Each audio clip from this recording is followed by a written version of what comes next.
The Apollo 11 mission's lunar module landed on the moon. Inside it were astronauts Neil Armstrong and Buzz Aldrin. After landing, Neil Armstrong tried to open the door to step out onto the moon. Opening the door was hard because of high pressure, but he managed to do it after struggling a bit. Then, he attempted to move down to the moon while wearing his bulky spacesuit. The exit was tight, and accidentally, he hit the top, causing a piece of the lunar module to break off. This piece was the ascent engine arming switch, crucial for taking off again. Without it, they couldn't go back to Earth. Because there's no air on the moon, sound doesn't travel, so they didn't hear the piece break and didn't know it had happened.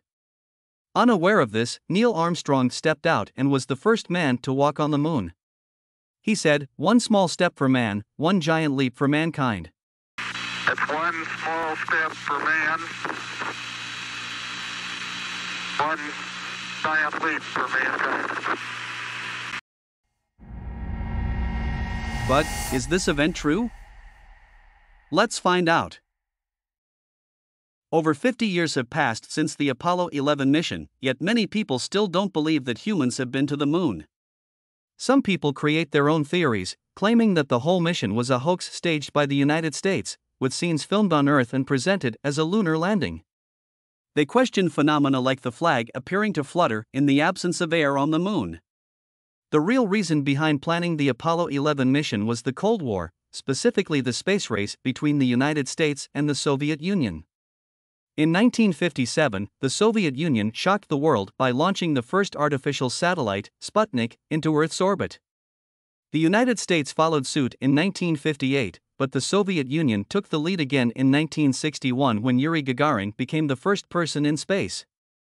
In response, President John F. Kennedy, in a letter dated April 20, 1961, asked the Vice President how the United States could surpass the Soviet Union in space exploration.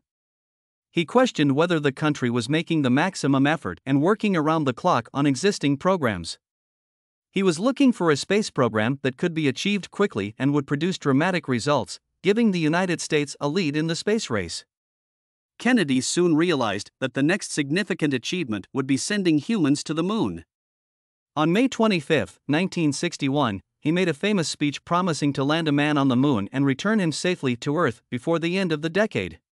I believe that this nation should commit itself to achieving the goal, before this decade is out, of landing a man on the moon and returning him safely to the Earth. This announcement seemed unbelievable to many, considering the limited technology available at the time: no smartphones, no internet, and even no GPS technology, with computers being slow and outdated.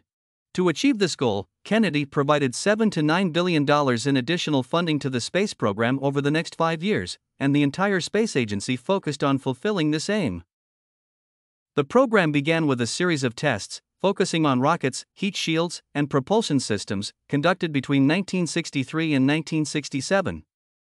These were unmanned tests, ensuring the safety of the astronauts for future missions.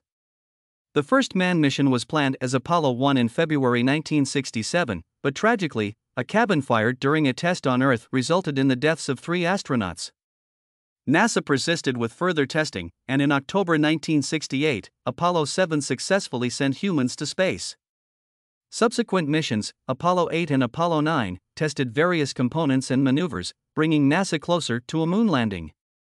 Finally, on July 16, 1969, Apollo 11 was launched with astronauts Neil Armstrong, Michael Collins, and Edwin Buzz Aldrin. Armstrong and Aldrin were to land on the moon while Collins remained in orbit around it. The mission faced numerous challenges, including alarms indicating system overloads and a last-minute change in the landing spot due to a boulder-strewn area.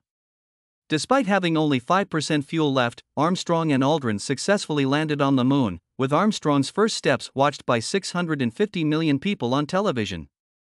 After conducting experiments and collecting samples, the astronauts returned to Earth, facing more challenges, including a broken engine switch and potential collision with debris.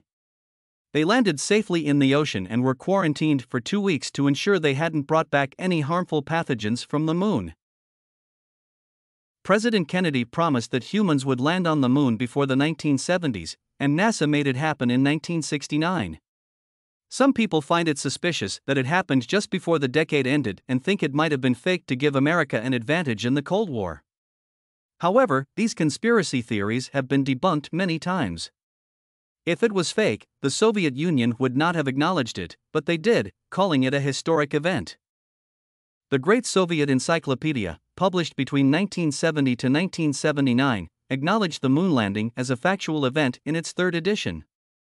Soviet articles even ranked the Apollo landing as the third historic event of the space age, following the launch of Sputnik in 1957 and Yuri Gagarin's flight in 1961. This acknowledgement by the Soviet Union is significant as it adds credibility to the moon landing, given that the Soviet Union was in a space race with the United States at the time. If the moon landing had been a hoax, it is unlikely that the Soviet Union would have acknowledged it as a factual event. People have questioned why the flag planted on the moon by Armstrong and Aldrin appeared to flutter, as there is no air on the moon. The flag used was special. It had a horizontal rod at the top to keep it extended out, knowing that it wouldn't flutter due to the lack of wind. However, there were issues extending this rod fully during the Apollo 11 mission, causing the flag to appear to have waves or ripples, making people think it was fluttering. The flag only appeared to flutter in videos where the astronauts were moving it, due to the aluminum rods acting like springs. Another theory is about the absence of stars in the photos taken by Armstrong and Aldrin. This is because the moon landing occurred during the lunar day, with sunlight hitting the moon and the astronauts' reflective white spacesuits. The cameras back then couldn't capture stars beyond these bright reflections, similar to how modern phone cameras can't capture stars at night with the flash on. Also questioned the inconsistency in shadow angles, arguing it was like a Hollywood film with multiple light sources. However, the sun wasn't the only light source. The moon's surface also reflected light, scattering it in all directions and creating bizarre shadows. While the moon landing was a significant achievement, not everyone was supportive of it. Many criticized NASA and the US government, arguing that the funds used for the moon landing could have been better spent on addressing domestic issues like education and income inequality, especially during the tumultuous times of the Vietnam War. The New York Times, in January 1962, published an article highlighting that the money spent on the moon missions could have been used to build 120 universities the size of Harvard. The public, initially fascinated by space exploration, lost interest by 1972, and many viewed the space program as a waste of money.